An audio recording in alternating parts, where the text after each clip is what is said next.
बिस्मिल्लाहिर्रहमानिर्रहीम। अस्सलाम वालेकुम नाज़रीन, ताज 92 न्यूज़ के साथ मैं हूं नाइला भट्टी। नजर डालते हैं आज की खबरों पर। ईमान दस्तरखान की टीम के सरबराह अब्दुल हमीद अब्बासी और दारुस सुकून राशिदाबाद इंतजामिया की जानिब से माशरे के स्पेशल बच्चों की खिदमत काबिल दीद है। आज भी अल्लाह वाले इस दुनिया में मौजूद हैं जो इंसानियत के लिए अपना माल कुर्बान करके अपनी जिंदगी में राहत हासिल कर रहे हैं।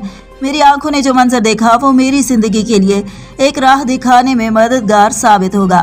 इन ख्यालात के इज़हार ADC 2 टंडोल अहयार अली शाह ने ईमान दस्तरखान के मशहूर सिलसिला ईमान के मेहमान में शामिल होकर स्पेशल बच्चों में अपने हाथों से लंगर तकसीम करने के बाद मीडिया से गुफ्तगू करते हुए किया। उन्होंने मज़ीद कहा कि ये काम औलिया अल्लाह की करामत कहा जा सकती है। उन्होंने कहा कि ईमान दस्तरखान की टीम से मावनत करके दस्तरखान को मज़ीद वसी करने के लिए मुखैर हजरात को दावत देंगे कि वो आएँ और इन स्पेशल बच्चों के साथ चंद लम्हात गुजारें। इस मौके पर गुजर, कैसर, इमरान, राहील और अब्दुल हमीद अब्बासी भी मौजूद है।